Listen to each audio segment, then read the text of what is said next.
Hi everybody, Thomas here. I just want to say thank you from the bottom of my heart for another 12 months of amazing contributions on the blog. As I always say, you guys are the heartbeat of everything we're doing. It's so much appreciated. It was a real pleasure for me to see some of you before the Fulham game last week, shake your hands and have a bit of a chat. Who did I catch up with? I saw Dougie briefly, London Wolves, Matt, who I always seem to end up drinking with at these things.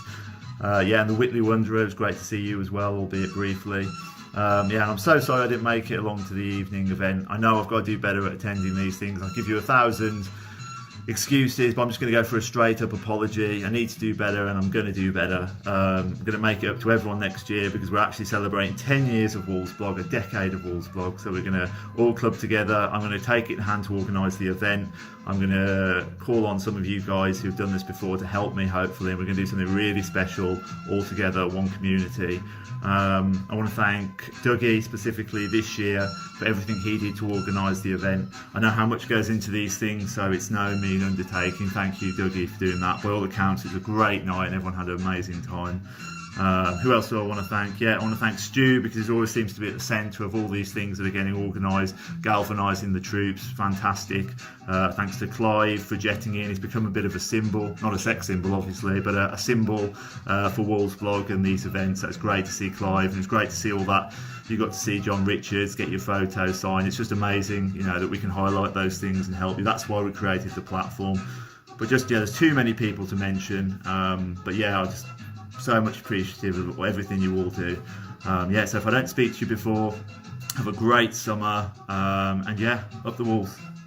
They don't fall. No, I was trying to trip them up. They could break their ankles. No, she was making slippery. Thought she had a London accent.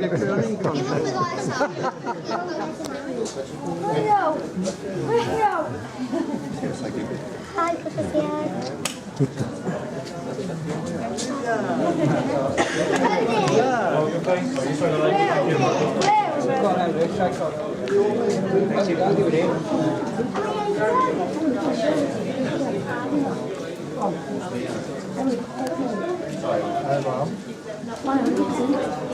Thank you very much. Thank you very much. Thank you. Happy birthday. I think it's my birthday. Okay. Thank you very much. Okay. Thank you. Thank you. Transport me.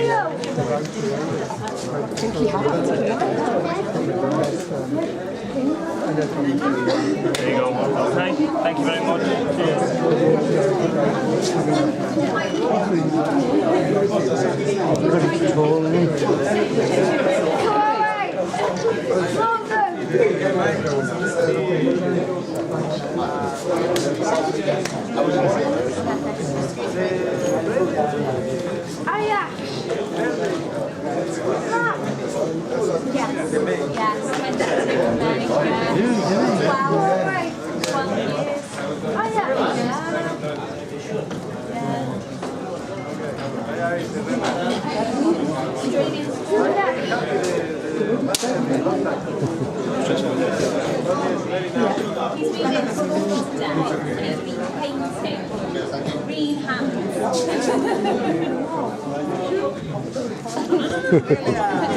William, I was telling you.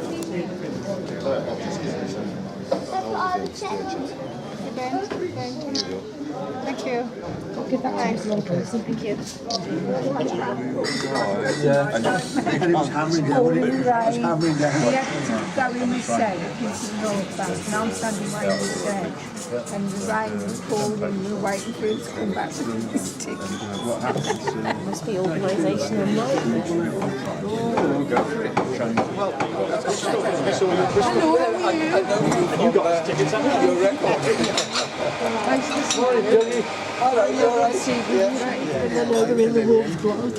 Say hello to the Wolves bloggers. Happy wandering.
Good afternoon, Mayor, people of Wolverhampton. This is about Wolverhampton, a city of opportunity. And when you look at Wolverhampton, you see it as a university city, a city with a Premier League football club, the only Premier League football club in the West Midlands.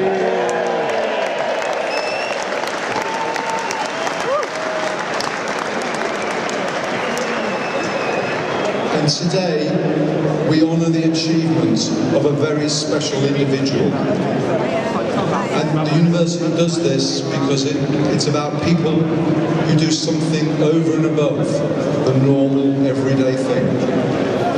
Nuno has been an inspirational footballer and he's come here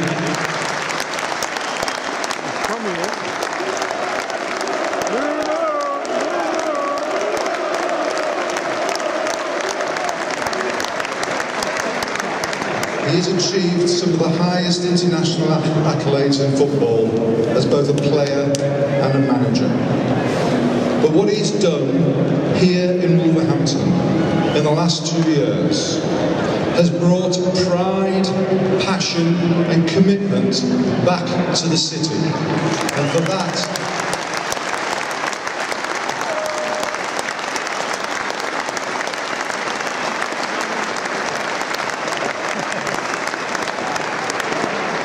and for that reason, that commitment, the university has awarded Nuno an honorary degree in sport.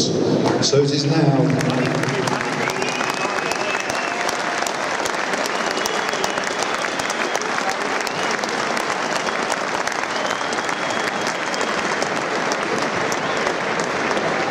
now Dr.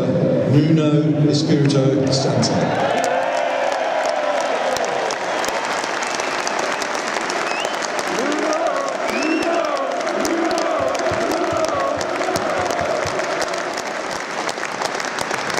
Thank the University of Wolverhampton to consider this honor and which this honor doctorate. It means so much for us. Conhecer us is everybody that works so hard to achieve what we have achieved. Especially the fans. Thank you for the support. Thank you so much for the support.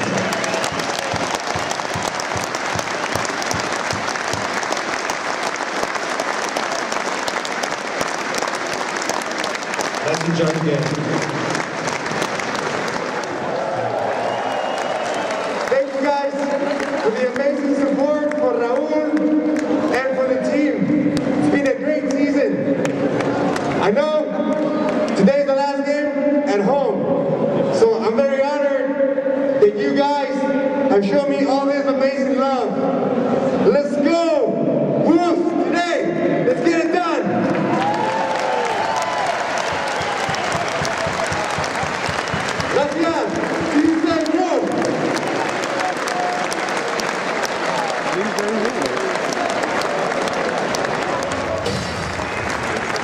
Okay, Molyneux, for the final time this season, let's welcome today's teams.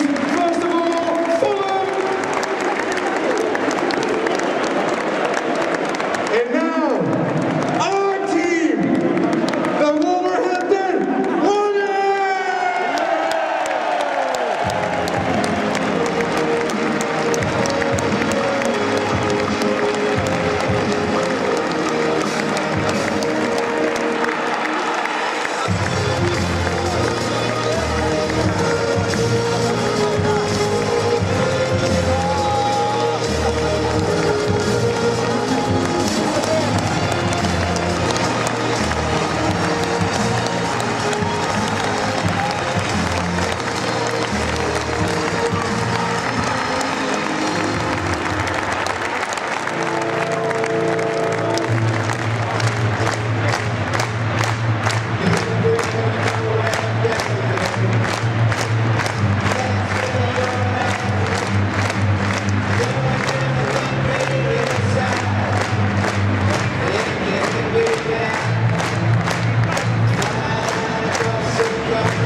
Mighty cold up there. Music. And I didn't drink, I just used to drink Coca-Cola.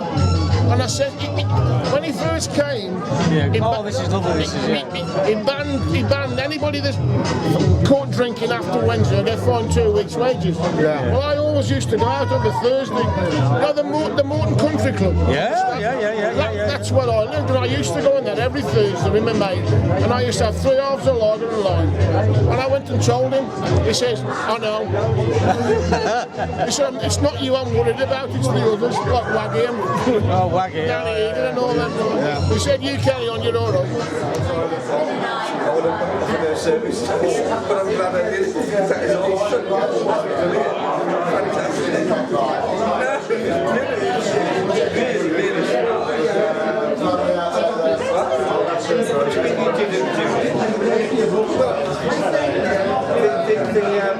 I think I'm top of the door about the picture on Rice, paintball sort of something. I reckon I've sold more books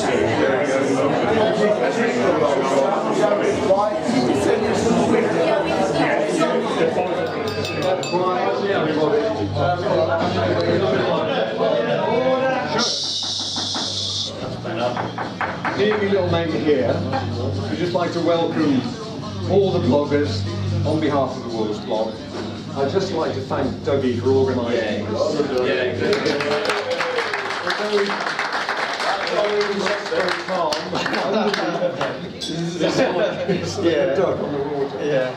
But no, it's lovely to see you all, and it's great. So yeah, just enjoy the evening, and particularly pleased that Steve Daley is here with his wife Lynn, and of course with Phil Pass as well.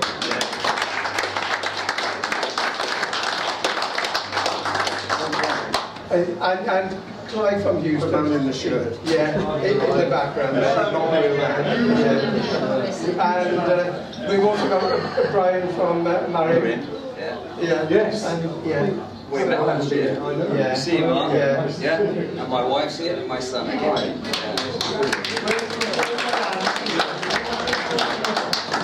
So really, people travel all over the world just to come here. So it's great. Yeah, great to see everyone. And well, thank you for Mark to putting the video together. And yeah, I know I'm in the way, but you'll see it later. But in the course of the evening, so thank you for that, Mark. And thank you for doing all the work in the background, inviting Steve and Phil. And so yeah, very grateful for that as well.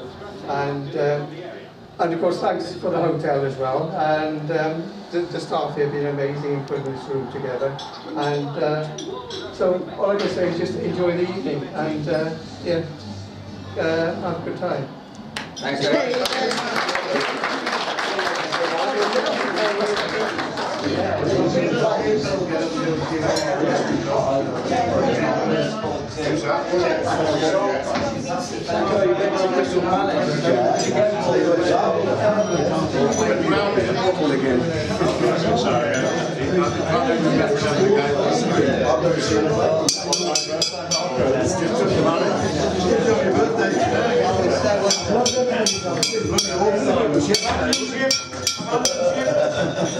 When he was in his prime, Sacco, you know. I think I might have seen before sometime. I'm prepared to do a Q&A if anybody would like to ask us a question. And maybe tell us a few little jokes.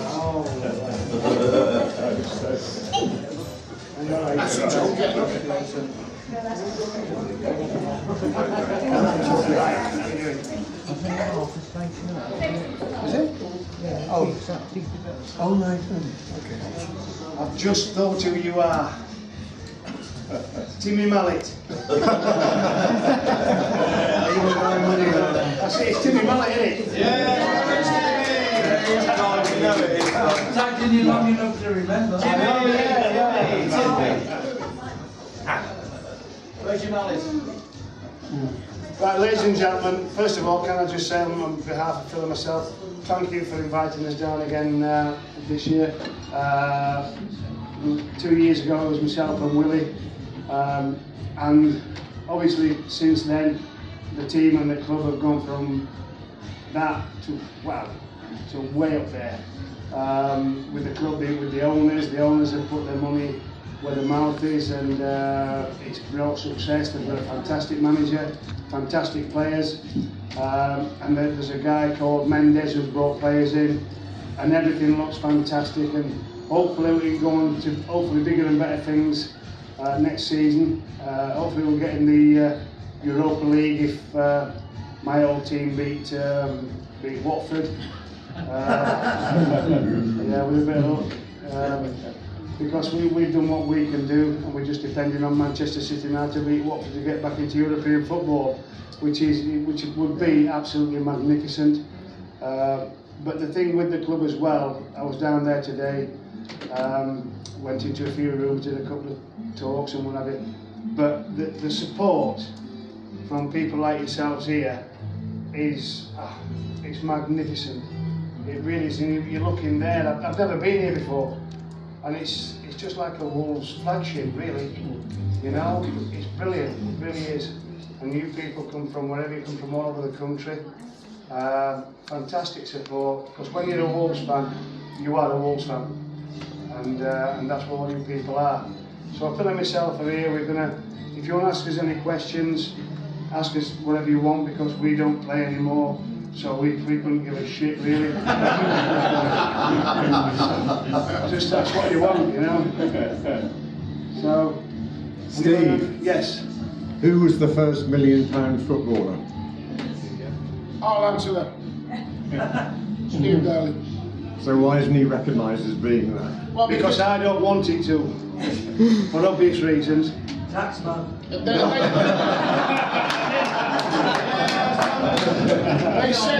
They said that Trevor Francis was the first £1 million player, but Brian Clough wouldn't pay him. He paid £1 less than him. He wouldn't pay. Am I right? Yeah. He wouldn't pay £1 million. He said he paid £1 less. So Steve was the first £1 million player. You have to. It's a great quiz question. It's brilliant. You have to, whatever you do first. That was Ross Stewart coming in. No, he's not banging on about that one again. When you want to sign a player, the first thing you negotiate is the fee. And Trevor's fee, because Brian wouldn't pay, was £999,999, because he didn't want to be associated with being the first manager to pay £1 million for the player. And with all the add-ons, it took the total package over £1 million for Trevor. My actual fee was £1,150,000, which took it to 1.5. So I'm talking to you in confidence now.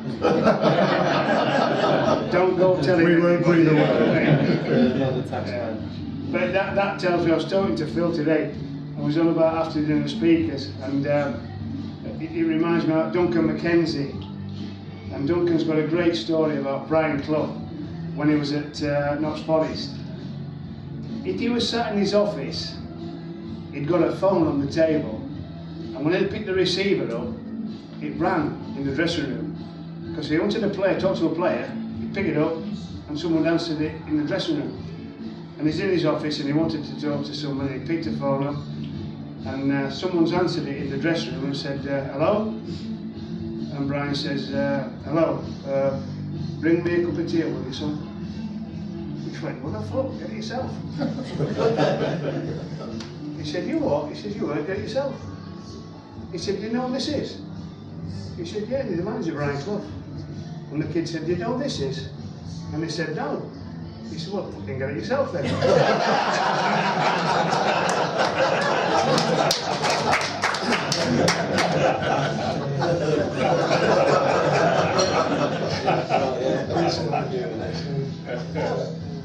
Anybody got any questions? Steve, who's your favourite player out of this current Wolves team then?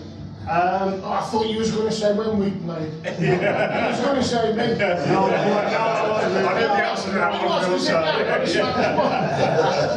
one. The colour squad, Phil and myself, we were doing a thing with the press, and I think, to me, the kid that's improved, because I thought when he joined the club, he was being played out of position. He came from Huddersfield as a midfield player, and Nuno came in and stuck him at the back and in the middle of the back, and I just think he's been absolutely unbelievable.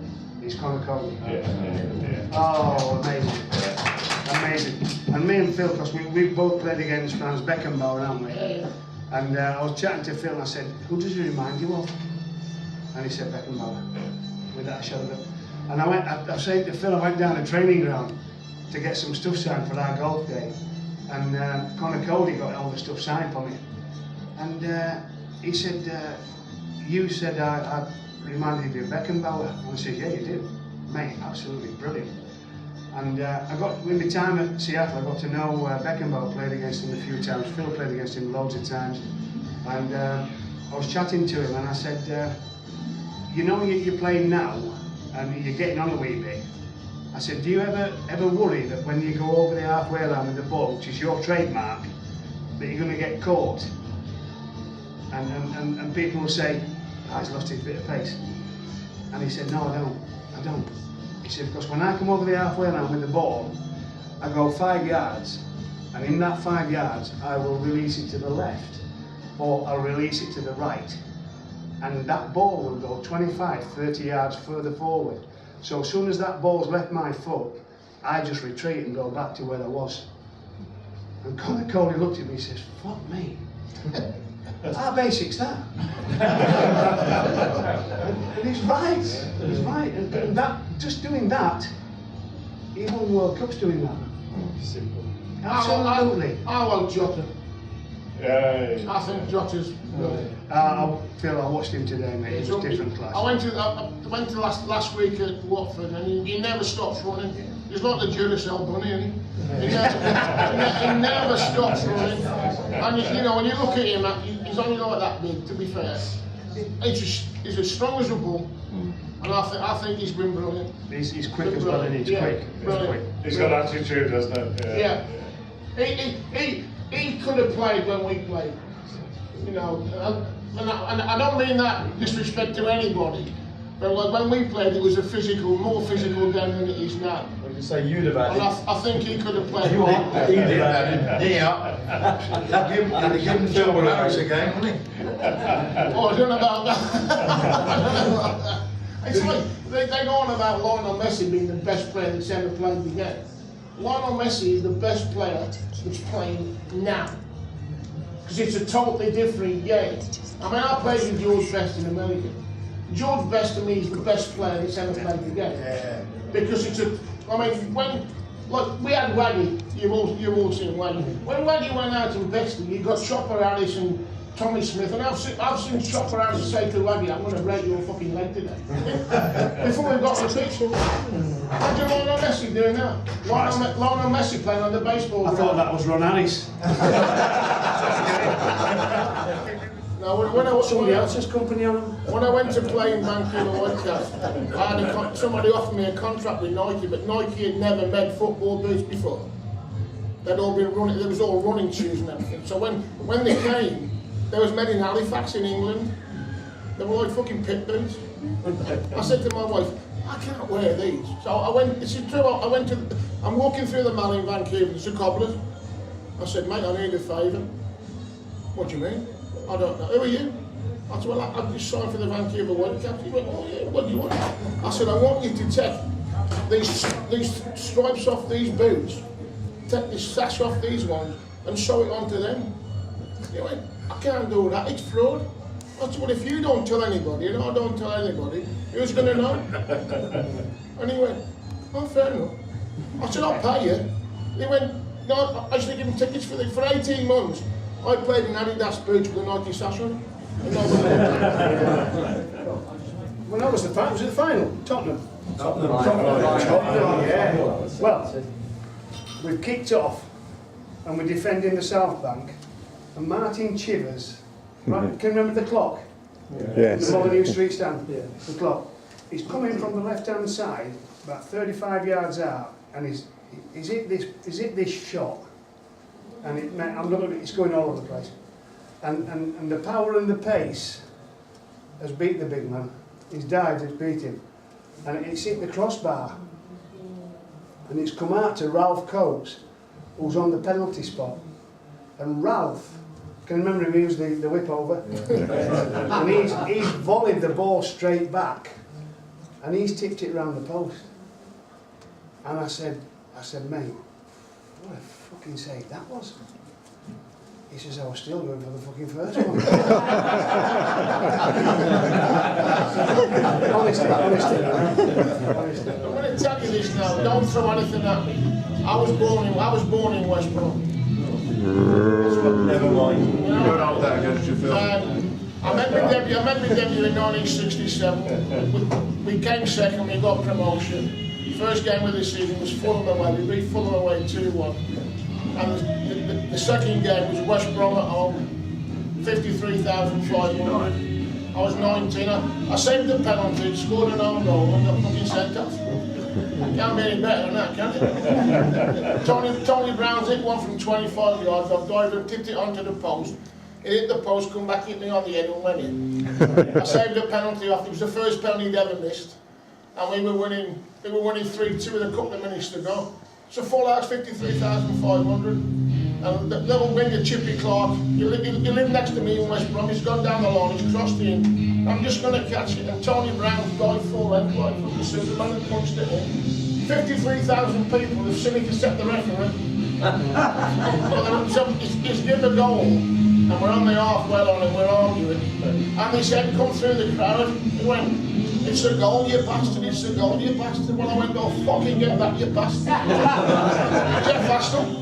She's trying to blame me now for his fucking dementia.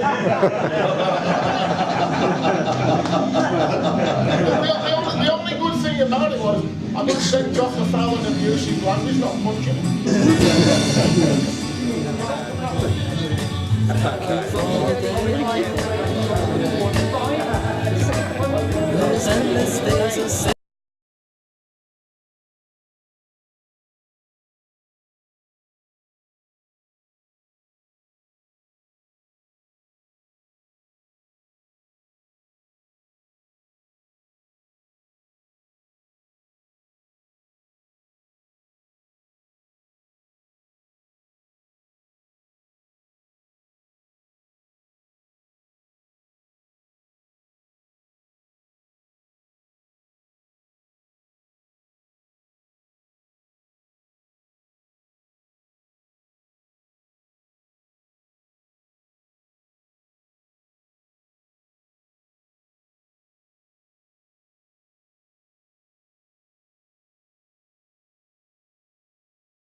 I will enjoy it. My pleasure. Thank you. Say hello to the Wolves. Hi there. Houston Wolves. Hi. Thank you, Nick. Very well done, mate. Remarkable.